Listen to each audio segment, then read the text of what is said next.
अभी जो मैं आपको स्टोरी सुनाने वाला हूं, इससे ये स्पष्ट हो जाएगा कि हमें जो भी दुख हमारे लाइफ में मिलता है, हमें जो भी कष्ट मिलती है, जो भी यातनाएं मिलती है या जो भी सुख मिलता है, वो सभी हमारे पूर्व में किए हुए कर्म के फल के अनुसार ही मिलता है।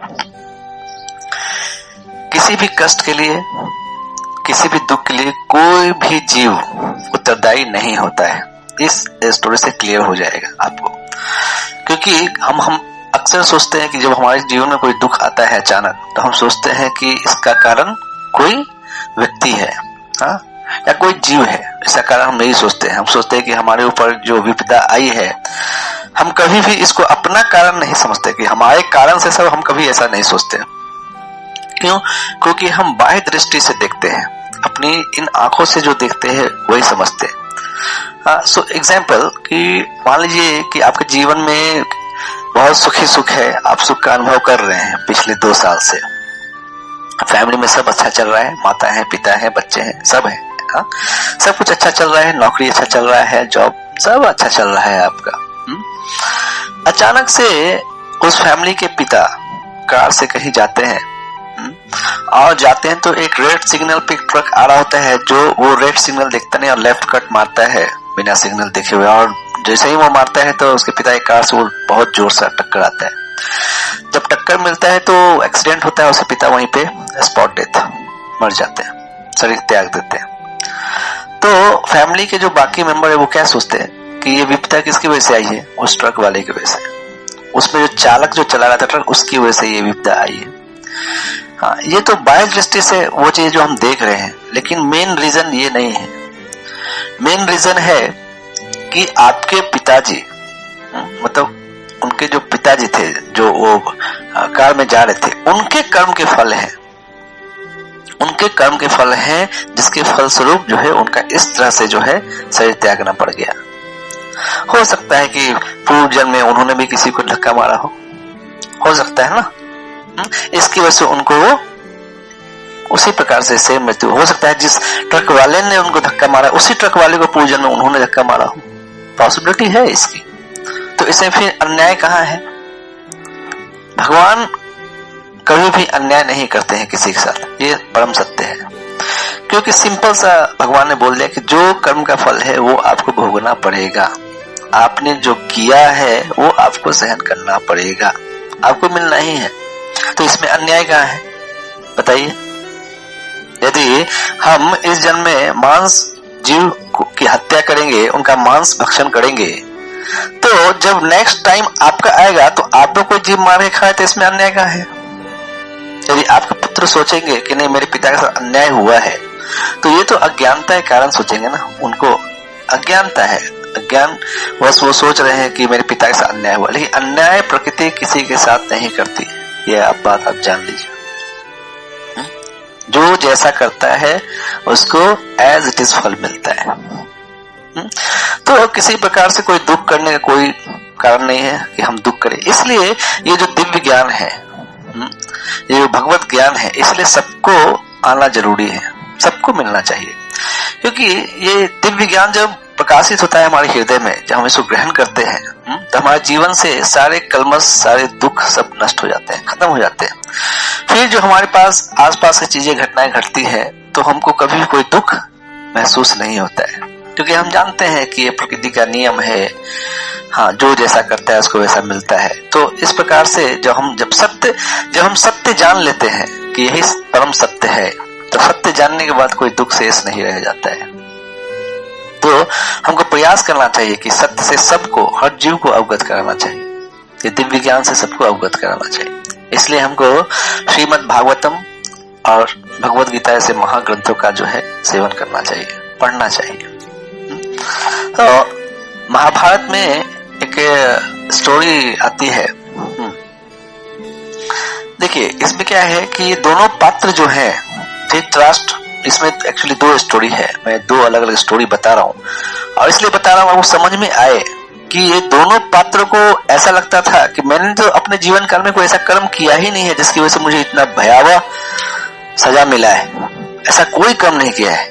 जैसे हर लोग सोचते हैं ना कि मैंने क्या किया है। मैं तो कई लोग ऐसे हैं जो संत हैं और जीवन भर बहुत अच्छा कार्य करते हैं, भगवान का पूजा करते हैं, पाठ करते हैं, दान करते हैं, हाँ, कभी किसी का मंगल नहीं करते हैं। ऐसे भी कई लोग हैं जो इस तरह का स्वभाव वाले हैं। हाँ, तो वो क्या सोचते हैं जब उनके साथ होता है तो मैं तो जीवन में कुछ किया ही नहीं गलत, कि भगवान ने मुझे ऐसा सजा क्यों दिया। तो सेम ये दो पात्र जो है, तो एक पात्र है महाराज धृतराष्ट्र जो जन्म से अंधे थे, और दूसरे पात्र जो स्टोरी है वो है मांडव्य ऋषि। तो ये दोनों की स्टोरी है जो मैं अलग अलग सुनाऊंगा। सबसे पहले मैं मांडव्य ऋषि जो थे हमारे, उनकी जो भी स्टोरी है वो मैं आपको सुनाऊंगा। ये महाभारत में वाल्मीकि ने जो है लिखा है, इस स्टोरी को बताया है। तो मांडव्य ऋषि जो थे बहुत तपस्वी, परम तपस्वी थे, बहुत अच्छे साधक थे और बहुत सारे योग में बहुत एक्सपर्ट थे। वो बहुत सारी सिद्धियां प्राप्त कर रखी थी उन्होंने। तो वो जिस राज्य में रहते थे उस राज्य के राजा के राज्य में जो है कुछ चोर थे। हाँ, चोर थे, डाकू थे। वो क्या करते थे कि वहां के प्रजा को लूटते थे, लूट के उनका जो भी गहना था, संपत्ति था, लेके भाग जाते थे। तो वो एक दिन राजा ने बोला अपने सहयोगियों को, देखो इसे इंस्पेक्शन करो और अब जाओ और उस चोर डाकू पकड़ो, क्योंकि ऐसे हमारी प्रजा का डेली शिकायत आता है कि उनके घर से लूट के चले गए, उनके जेवरात लूट के चले गए। तो उनके सैनिक जो है आम लोगों के वेशभूषा में वहां गए। तो एक दिन वो डाकू जो उनके सैनिक को आम व्यक्ति समझ के ही उनको ही लूटने चले गए। तो उनको जब लूटा तो सैनिकों ने अपना अस्त्र निकाला तो देखा तो सैनिक है, भागो भागो। तो सारे डाकू भागने लगे और भागते भागते भागते भागते वो ऋषि मुनि के आश्रम में, मांडव्य ऋषि के आश्रम में चले गए। वहां गए तो देखिए ये तो साधना कर रहे हैं, तो वहीं जाके छिप गए। इतने में राजा के जो सिपाही थे वो भी वहां पहुंच गए। देखा कि तो मांडव्य ऋषि मुनि के आश्रम में है, तो उनको पकड़ लिया। उन्होंने पकड़ लिया, बोला कि भाई कहाँ है सारा जो हमसे आपने लूटा है, हमारे सोने गहने सब कहाँ है? तो बोला कि ये ऋषि के पास है। हाँ, तो देहत वाले ऋषि मुनि के आश्रम में ही वो सब रखे हुए थे, क्योंकि डाकू ने तो सब वहीं रख दिए थे। तो उनके सिपाही ने क्या सोचा कि ये जो ऋषि दिख रहे हैं ना, आंख मुंह की साधना कर रहे, ये भी पाखंड है, ये सब इसी का आदमी है, इसलिए तो डायरेक्ट यहाँ पे आया है ना, वरना ये कहीं भी और जा सकता था। और ये लोग यहाँ सोना छिपाया भी है, तो ये जरूर मिला हुआ है, ठीक है। तो उनके सैनिकों ने क्या किया, ये सबको तो लेके गए और ये मांडव्य ऋषि को भी जो कहते हैं उठा के, वो एक्चुअली साधना कर रहे थे, तो उसी अवस्था में उनको उठा के ले गए राजा के पास। जब ले गए तो राजा ने जो है सबको, जितने भी चोर डाकू थे उनको, इवन मांडव्य ऋषि को भी, क्योंकि अपराधी उनको समझ रहे बैठे ना, क्योंकि सारे जो अपराधी थे उनके घर में गए, उनके घर में सोना रख दिया। तो उनको सैनिकों ने इस तरह से एक्सप्लेनेशन किया कि राजा को लगा कि ये भी अपराधी है। सैनिकों ने बोला कि अरे महाराज ये तो वहीं पे साधन का नाटक कर रहा है, क्योंकि ये भी मिला हुआ है इसके साथ, यही मिला रहता तो कैसे डाकुओं के घर में जाते, कैसे सोना रखते, सेफली वहीं पे बैठे हुए थे सब। तो इसका मतलब ये सारा काम जो है ये ऋषि जो यहाँ पे है, ये ढोंगी, हाँ, यही कराते हैं, ठीक है। तो ये राजा के माइंड में जो है क्या इस तरह का पर्सनैलिटी है इनका, ऋषि मुनि का। उन्होंने सोचा कि ये पाखंडी है, ये ढोंगी है, तो उन्होंने कुछ ज्यादा इंस्पेक्शन नहीं किया, उन्होंने सीधा सजा सुना दिया। बोला कि इन सबों को जो है सूली पे लटका दो, सूली पे, क्योंकि ये लोग भीषण अपराध किए हैं, तो सबको सूली पे लटका दो। तो क्योंकि वो डाकुओं ने क्या करते थे, कईयों की हत्या भी की थी। भाई जवाहरात लूटते थे, जो ज्यादा नहीं देते थे ना, उनकी हत्या भी कर देते थे ये लोग, ऐसे थे। तो इसकी वजह से इतना भीषण जो है उनको सजा सुनाया गया सूली पे। सूली पे लटकाया मतलब फांसी पे नहीं, मतलब सूली मतलब एक भाला टाइप का होता था, और उस भाले का जो नोक होता था उसी पे आपको जाके बैठा देते थे। तो बैठाते थे तो वो धीरे धीरे थे ना, उनका जो नोक था भाले का, वो धीरे धीरे आपके शरीर में प्रवेश करता था और हृदय तक वो चला जाता था। तो इस तरह से वो तरफ तरफ के लोग मरते थे, पूरा खून रक्त का स्राव होता था धीरे धीरे। और ऐसा नहीं कि तुरंत मरते थे, एक दिन 2 दिन में मरते थे तरफ के। ऐसा तो बहुत भीषण पनिशमेंट था उस समय का, वो फांसी से भी करोड़ों गुना ज्यादा पेनफुल था वो। क्योंकि सीधा भाले के नोक पे आपको बैठा दे और धीरे धीरे मांस के थ्रू वो पूरे पेट को चीरते हुए हृदय तक चला जाए धीरे धीरे, हाँ, तो ऐसा पनिशमेंट था। और मृत्यु भी ऐसा नहीं कि तुरंत हो गया, 1-2 दिन में तड़प के 1-2 दिन में मृत्यु होता था। तो उन्होंने ऐसे करके सारे डाकू जो भी पकड़ाए थे सबको उन्होंने सूली पे डाला, तो सब चिल्लाने लगे, रोने लगे, त्राहिमाम त्राहिमाम, तो सब जो है, लेकिन फिर भी सबको उन्होंने डाल दिया। इस तरह से ऋषि मुनि को भी सीधा उठाया गोद में और सीधा वो भाले के नोक पे डाल दिया, उनको बैठा दिया। तो ऋषि अब बैठा के और सब कोई जो है चले गए। तो फिर उस राज्य में तो अक्सर दोषी और अपराधी लोग आते ही रहते थे। तो वैसे ही कुछ अपराधी आए और उनको भी सेम सजा सुनाया गया। 4 दिन बाद फिर वो जो सैनिक थे उनको लेके आए तो देखिए अरे सब तो मर गया, लेकिन एक जो ऋषि मुनि थे वो तो एकदम एज इट इज बैठे हुए हैं। तो वो क्यों बैठे हुए थे? क्योंकि उनके जैसे ही उनको बैठाया था उस दिन, वैसे ही उनका जो आत्मा था मतलब वैसे थोड़ा सा हिल गया। उनको लगा कि कुछ तो बैठाया है कि नहीं, तो उनको तो चेतना आ गया था उसी समय, क्योंकि वो तो साधना में थे, हाँ, वो समाधि में थे। लेकिन जैसे ही उनको बैठाया सूली पे तो उनकी चेतना क्या जागृत हो गई। उनको लगा कि किसी ने मेरे को, हाँ, बैठाया है बहुत सूली पे। तो उन्होंने योग साधना से उनकी सिद्धि इतनी सिद्धियां प्राप्त की, योग साधना से ही वो उस पे ही बैठे रहे एज इट इज। और वो सूली उनको 2 दिनों में धीरे धीरे उनके भी अंदर चली गई, लेकिन फिर भी वो योग साधना की वजह से जो है उस पर टिके रहे और जीवित रहे, हाँ, वो मरे नहीं और साधना करते रहे।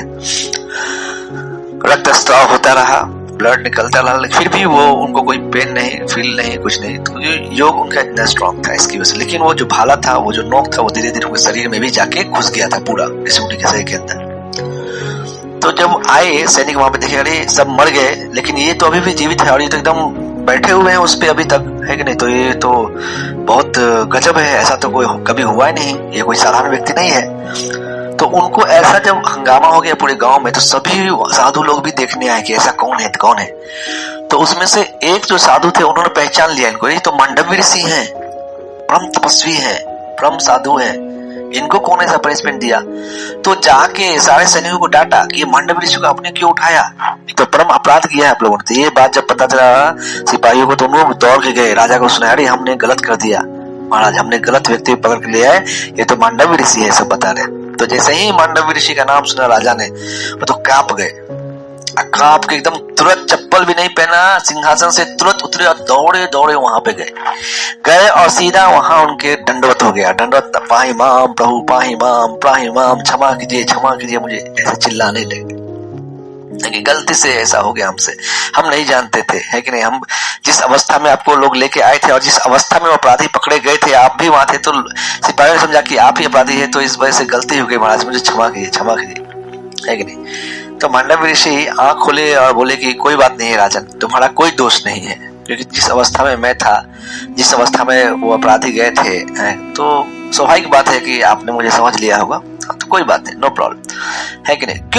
क्यों ऐसा बोला उन्होंने? क्योंकि उनको पता था कि जो मैं आज यातनाएं भोगा हूं इस सूली पर, इसका कारण ये राजा नहीं है, क्योंकि ये जो भी पनिशमेंट या जो हम दुख सहते हैं, वो कौन तय करता है? यमराज ही ये सब जो है पनिशमेंट सब तय करते हैं, क्या पनिशमेंट मिलना है, किस सजा के लिए। हाँ, तो वो जो है अपनी योग साधना से राजा को तो बोले कि चलो तुम्हारा कोई गलती नहीं है, इसके लिए तुमको कुछ पनिशमेंट नहीं मिलना चाहिए, आपका गलती नहीं है, क्योंकि आपने जो किया है आपने सही किया है, जो डिसीजन दिया है वो बिल्कुल सही दिया है, कोई गलती आपने नहीं किया है। तो वो तत्क्षण दैट टाइम इमीडिएटली जो मांडव्य मुनि थे, उन्होंने योग साधना की वजह से ही जो है डायरेक्ट यमराज के पास पहुंच गए, डायरेक्ट। और यमराज के पास पहुंचे तो उन्होंने सीधा उनके दरबार में सबसे पहला प्रश्न यही किया पहुंचते ही कि देखो, मेरे नॉलेज में तो मैंने कभी कोई गलती नहीं किया है कि नहीं? हमेशा योग साधना और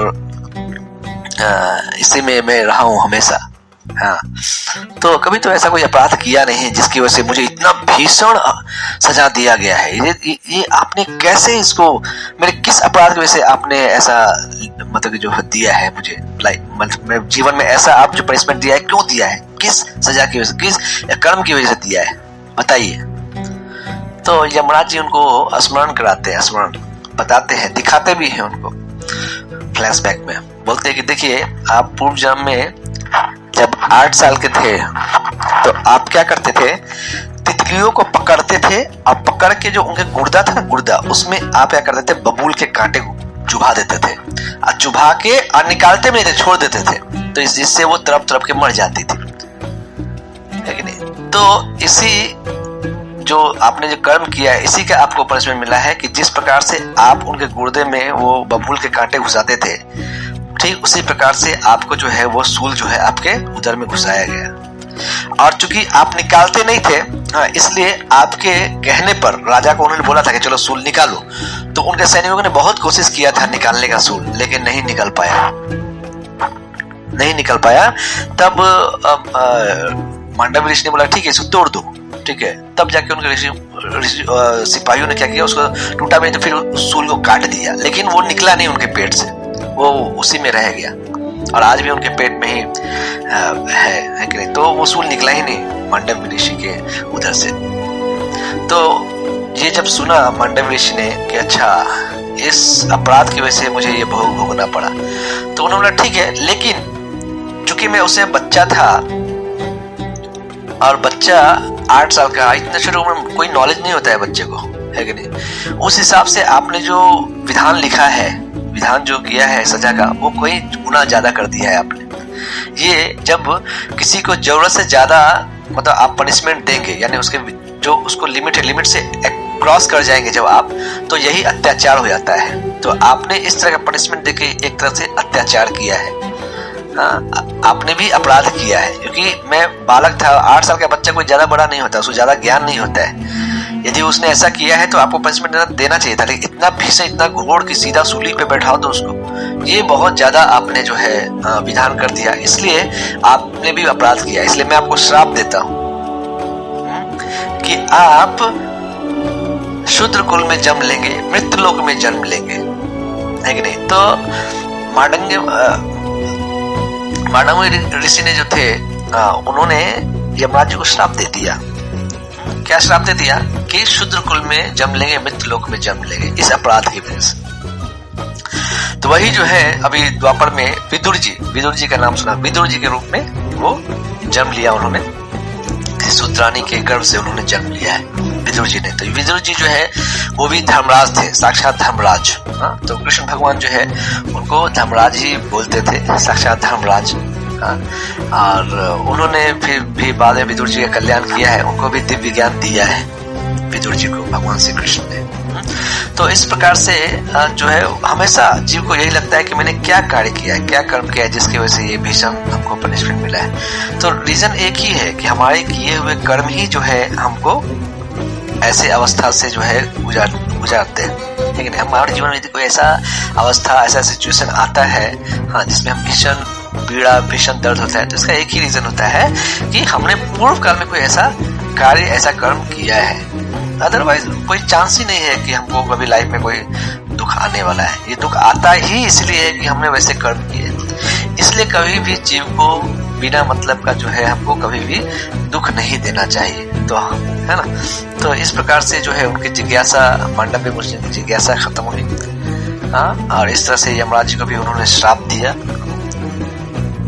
कि जरूरत से ज्यादा आपने मुझे पनिशमेंट दे दिया किसी बालक को, तो ये भी जो है दंड विधान के खिलाफ है कि नहीं, आपने ज्यादा ही दंड दे दिया, इसलिए आपको भी अपराध किया तो आपको भी श्राप मिलेगा। मैं आपको श्राप देता हूँ और ये भी विधान बनाता हूँ कि 14 वर्ष तक जो ही शिशु कोई करेगा तो वो अपराध, उसको कोई दंड नहीं मिलेगा। 14 वर्ष तक ये मैं विधान, तो वहां से वो विधान बनाया उन्होंने, मांडव्य ऋषि ने, कि 14 वर्ष तक के बच्चों को पूरा मतलब जो है अनजाने में किया कोई अपराध लेगा तो वो उसके लिए उसको दंड नहीं मिलेगा, ऐसा।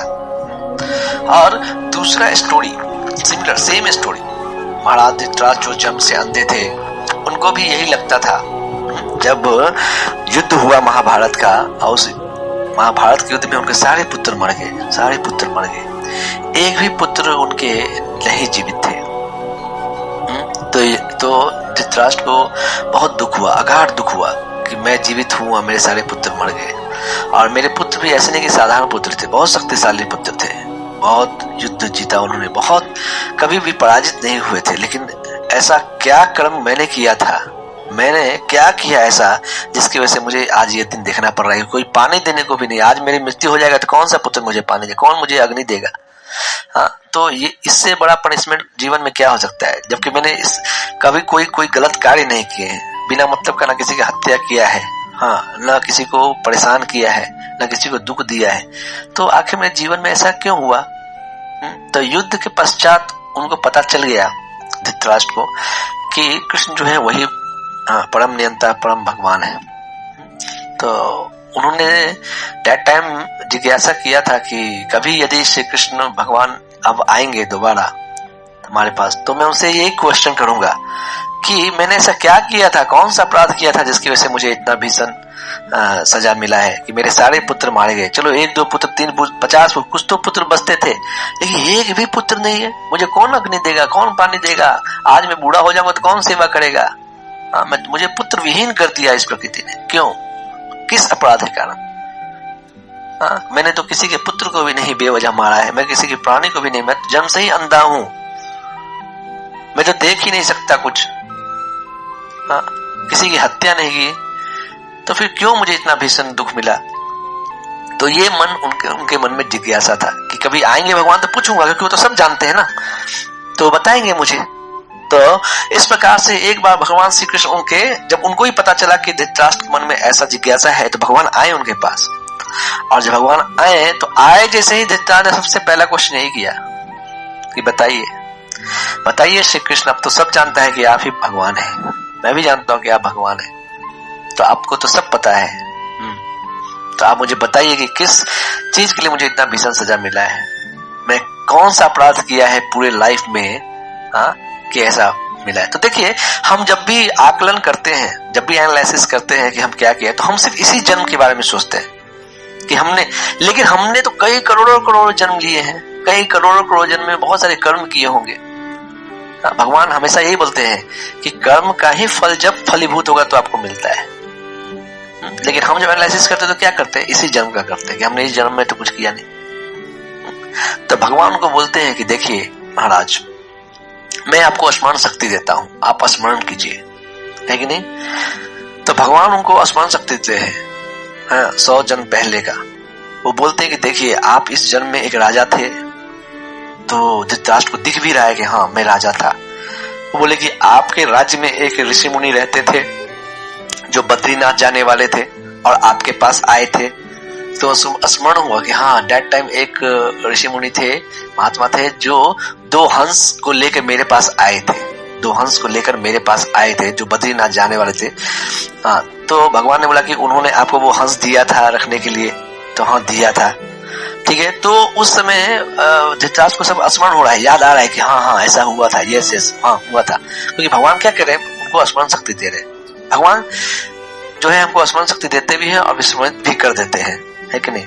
जैसे हमको अभी क्या है, इस जन्म में पूरा विस्मृत हो चुका है, कुछ भी याद नहीं है कि हम कितने जन्म लिए, क्या क्या कर्म किया, है ना? तो भगवान ने हमारी वो मेमोरी जो है डिलीट कर दी है। लेकिन क्योंकि धृतराष्ट्र की जिज्ञासा थी, इसलिए उन्होंने उनको स्मरण शक्ति दिया कि आप स्मरण कीजिए कि 100 जन्म पहले आप क्या थे, 100 जन्म पहले तो राजा थे। और आपके पास एक ऋषि मुनि आए थे याचना करने के लिए कि देखिए, मैं बद्रीनाथ जा रहा हूँ, तो बद्रीनाथ जा रहा हूँ तो मुझे पता नहीं मैं वापस कभी आऊंगा, नहीं भी आ सकता हूँ। तो मेरे पास ये 2 हंस के जोड़े हैं जो मैंने रखे हैं, इनको पाला है, पोसा है, तो मेरे पास बाद इनका ध्यान कौन रखेगा? चूंकि आप राजा हैं, आप इनको अच्छे से रख सकते हैं, इसलिए मैं आपको इनको सौंप के जा रहा हूँ। जब तक मैं नहीं आऊं तब तक आप इनका ख्याल रखिएगा, और जब मैं आ जाऊंगा तो मैं आपसे पुनः इसको वापस ले लूंगा। तो धृतराष्ट्र को सब याद आया कि हाँ, इस तरह का एक याचक, एक ऋषि मुनि याचना करने आए थे, उन्होंने मुझे 2 हंस का जोड़ा दिया था और उन्होंने वो रख लिया था। तो भगवान श्री कृष्ण बोलते फिर क्या हुआ, आप याद कीजिए, फिर क्या हुआ? तो बोले कि कुछ दिनों बाद जब वो चले गए बद्रीनाथ यात्रा पे, तो कुछ दिनों बाद वो हंस के जोड़े ने अंडा दिया, एक अंडा दिया। तो जब अंडा दिया तो उनके सैनिकों ने जाके बोला कि महाराज, हंस के जोड़े ने, जो वो महाराज देखे गए थे हंस, उन्होंने एक अंडा दिया है। तो जब महाराज देखने आए कि अंडा दिया है, तो उनके मन में क्या लालच आया कि ये अंडे को मैं खा जाता हूँ। क्यों? तो वो राजा जो थे वो अंडे को खा गए। हाँ, क्यों? क्योंकि ऋषि मुनि ने तो सिर्फ हंस दिए, हंस लौटाना है ना, अंडे तो लौटाने नहीं है, तो उन्होंने वो अंडे खा गए। ठीक है, इससे क्या हुआ, हंस को बहुत दुख हुआ कि मेरा जो एक अंडा दिया था वो तो राजा ले खा गया। हाँ, फिर वो लोग लेके चले गए। फिर कुछ दिनों के बाद फिर उस हंस के जोड़े ने फिर अंडे दिए 2-4। फिर राजा ने क्या किया, फिर वो अंडे मंगवा लिए, फिर वो अंडे खा लिए। तो इस तरह से उस हंस के जोड़े ने 100 अंडे दिए एक एक करके, और वो 100 के 100 अंडे जो है उस राजा ने खा लिए। तो ये सब असमन याद हो रहा है, धृतराष्ट्र को सब याद आ रहा है, सब याद आ रहा है कि हाँ ऐसा हुआ था, हाँ ऐसा हुआ था, उसने 100 अंडे दिए थे, सारे अंडे मैंने मंगवा लिए थे, सारे अंडे खा लिए थे।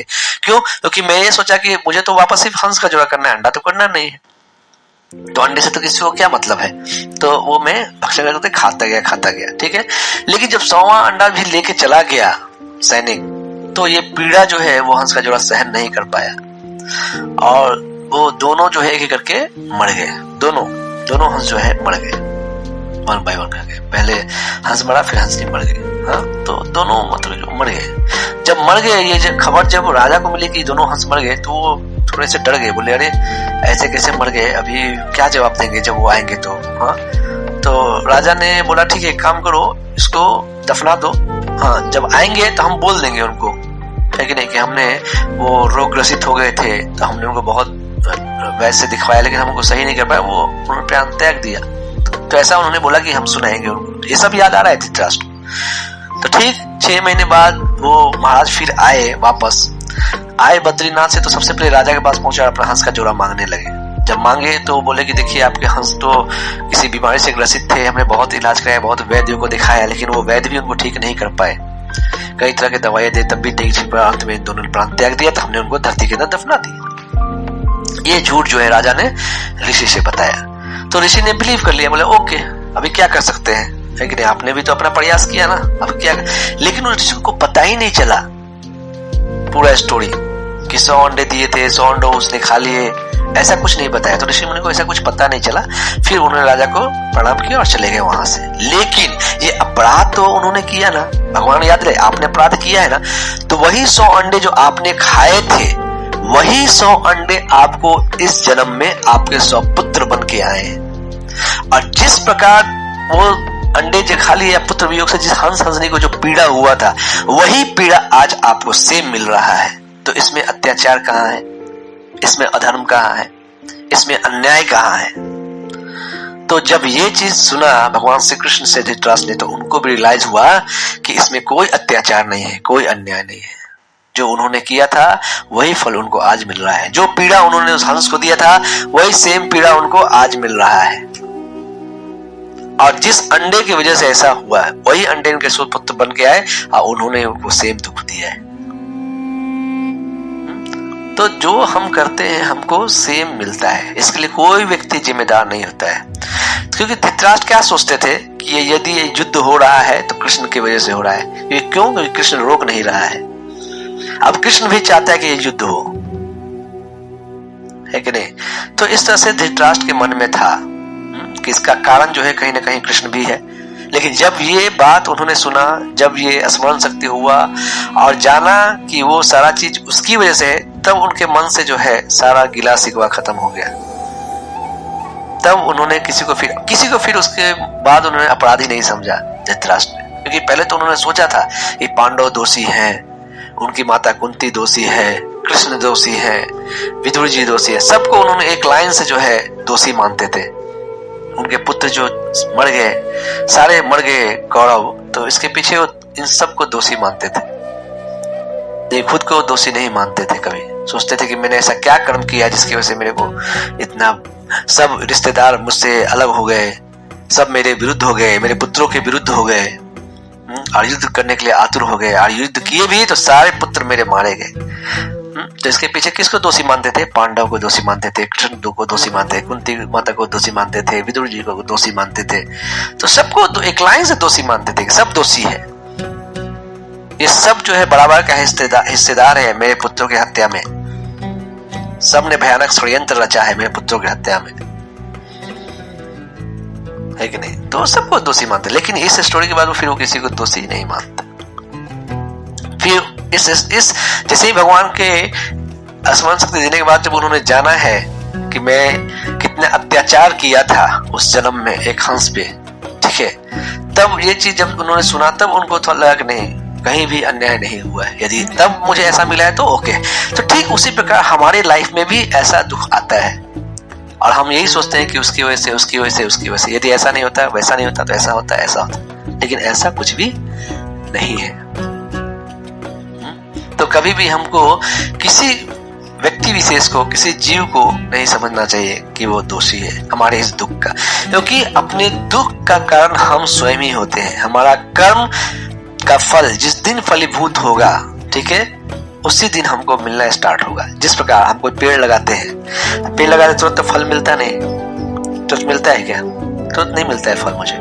वो बड़ा हुआ, किशोरावस्था में बड़ा होगा, फूल निकलेंगे, फिर उसके बाद उसमें से फल निकलेंगे, तो टाइम होता है। ठीक उसी प्रकार जब हम आज कर्म कर रहे हैं, आज हम मांस खा रहे हैं, मांस काट रहे हैं, लोगों का उसमें सहायता कर रहे हैं। हाँ, कई लोग क्या बोलते हैं, अरे मैंने थोड़ी ना मांस काटा है, जिसने काटा है उसको पाप लगेगा। अरे तो आपने खाया है ना, खाने वाले की वजह से ही तो वो काटता है ना। तो किसकी वजह से काटा? आपकी वजह से, तो आप भी दोषी है ना। यदि आप नहीं खाते थे तो नहीं काटता था, आप खाते इसलिए काटता है ना। और उसमें आप तेल लगाते हैं, मसाला लगाते हैं, आज गरम तेल में फ्राई करके आप खा भी जाते हैं, तो आपका क्या गति होने वाला है? आप सोचिए क्या गति होने वाला है, ऐसे लोगों का क्या गति होगा। बहुत भीषण उसको मिलने वाला है प्रकृति से सजा। उसको बस वक्त का इंतजार करना होगा, क्योंकि तुरंत वो फलीभूत नहीं होगा। यदि आज जो हम कर्म कर रहे हैं वो आज हमें नहीं मिलेगा, है कि नहीं। आप कई बार सुनते होंगे, गैस में बैठे बैठे बहुत सुखी परिवार था और अचानक से घर में गैस फट गया, और अचानक से गैस फट गया जिसकी वजह से 5 फैमिली मेंबर्स पूरी तरह से जल गए। क्यों जल गए? ऐसा क्या हुआ? पूरे वर्ल्ड के लोग क्यों नहीं जले एट टाइम, वही पर्टिकुलर 5 लोग ही क्यों जले? कर्म का फल। कर्म का फल जब फलीभूत हुआ तो उसको उस अग्नि के रूप में, उस ज्वलनशील के रूप में उनको वो फल मिला, और जिसके वजह से उनका पूरा शरीर जल गया। उनमें से कुछ मर गया, कुछ बच गए। कुछ बच इसलिए गए क्योंकि कर्म के फल और भी कुछ बाकी थे जो यातनाएं को सहन करनी थी। तो जलने के बाद जो पीड़ा होती है वो भी उनको फिर सहन करना पड़ा। तो आपको या किसी को ये नहीं लगना चाहिए कि मैं मांस खाता हूँ, मछली खाता हूँ तो हम बच जाएंगे। ऐसा कभी नहीं होगा, कभी नहीं होगा ऐसा। आपको भले ही लगेगा कि आप कुछ नहीं कर रहे, आपने क्या गलत किया, लेकिन यही जो आप ये महाभयंकर पाप कर रहे हैं, इससे आप नहीं बच पाएंगे, कभी नहीं बच पाएंगे। एकदम स्ट्रिक्टली मैं नहीं बोल रहा हूँ, शास्त्र बोल रहा हूँ। आपने एग्जाम्पल ही बताया कि आपको हमेशा लगेगा कि मैं सही किया हूँ लाइफ में, कभी कोई गलत नहीं किया हूँ, हाँ, फिर मेरे साथ ऐसा क्यों? तो ऐसा इसलिए कि आपने पूर्व जन्म में ऐसे कर्म किए। तो युधिष्ठिर को धृतराष्ट्र को बताने वाले तो भगवान थे, बताया। इसके बाद से मांडव्य ऋषि मुनि को बताने वाले यमराज थे, बताया उनको। लेकिन हमको बताने वाले कौन है? कोई नहीं। तो ये स्टोरी से हम सीख सकते हैं। भगवान ने शास्त्र में ऐसे ऐसे स्टोरी क्यों डाले हैं? ताकि कलयुग के लोगों को पता चल सके।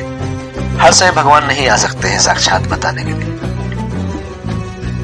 क्योंकि भगवान ब्रह्मा जी के एक दिन में एक बार ही यहाँ आते हैं, अवतार लेते हैं भगवान श्री कृष्ण। हाँ, और ब्रह्मा जी का एक दिन जो होता है करोड़ों वर्ष होता है ना। तो इतना आसान नहीं है, हाँ, हमको इस मृत्यु लोक से निकल जाना। तो एकमात्र साधन है भगवान का भक्ति कीजिए, भगवान का शरण में आइए। वैष्णव का शरण जो है वो शीघ्र से शीघ्र पकड़ लीजिए। अपने बच्चों को भी सिखाइए। हम अपने बच्चों को कभी सिखाते नहीं है कि वैष्णव का संग कीजिए, मंदिर जाइए, हरे कृष्ण महामंत्र का जाप कीजिए, है कि नहीं। बच्चों को कभी हम साधना नहीं सिखाते हैं, है कि नहीं। तो हम बच्चों को हमेशा भगवान से दूर ही ले जाते हैं, है कि नहीं। इसका परिणाम क्या होता है? इसका परिणाम बहुत बुरा होता है। आज हमारे शरीर में शक्ति है तो हम तो सब करने में सक्षम है, कमा रहे हैं, खा रहे हैं, सब कर रहे हैं। लेकिन जब यही शरीर की शक्ति खत्म हो जाती है, बल क्षीण हो जाता है, ठीक है, तब उस समय कौन? कोई नहीं काम आता है। फिर जो आपने कर्म किए हैं, हाँ, फिर आपको एक एक करके आपको सब भोगना पड़ेगा। आप बच नहीं सकते। साइकिल से जा रहे हैं, जाते जाते पैरालाइसिस मार दिया, फिर अब कहीं जाने लायक नहीं है। सोचेंगे मैंने तो कभी कुछ ऐसा किया नहीं तो फिर कैसे मिल गया? किया नहीं तो कैसे मिला धृतराष्ट्र को? किया नहीं तो मांडव्य ऋषि को कैसे मिल गया? तो ऐसा नहीं कि बिना किए ही जो है मिल जाएगा, ऐसा नहीं है। आप करेंगे तो ही मिलेगा आपको। अच्छा करेंगे तो अच्छा मिलेगा, बुरा करेंगे बुरा मिलेगा। इसलिए प्रयास कीजिए कि कभी भी भक्षण मत कीजिए पशु पक्षी का। हर जीव को जीने का बराबर अधिकार है। कभी भी कहीं जीव को देखिए तो उस पर दया कीजिए, उसको छोड़ दीजिए। कभी किसी जीव को मत मारिए। देखा ना, मातंगी मोदी ने सिर्फ तितली जो पकड़ते थे ना, वो उनके जो गुर्दा था उसमें वो मतलब बबूल का कांटा घुसा देते थे, घुसा के छोड़ देते थे।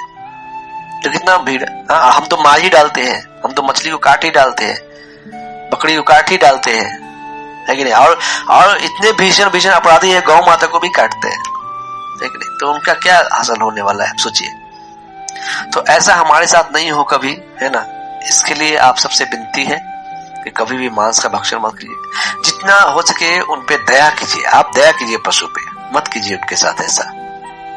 मत किसी की सहायता कीजिए जिससे आपके किसी एक्टिविटी की वजह से किसी का, यदि आपके कारण कोई किसी की हत्या कर देता है, ठीक है, तो ये वो भी कार्य मत कीजिए। तो जहां तक हो सके किसी चींटी को भी देखिए, ठीक है, उस पर भी दया कीजिए, उसको मत मारिए। किसी कॉकरोच को देखिए मत मारिए। चूहे को पकड़िए, पकड़ के फिर बाहर छोड़ दीजिए, ये आपके, लेकिन मारिए मत किसी को, क्योंकि मारने का अधिकार आपको नहीं है, ठीक है, क्योंकि आपने जीवन नहीं दिया उसको, तो आपको मारने का भी अधिकार नहीं है।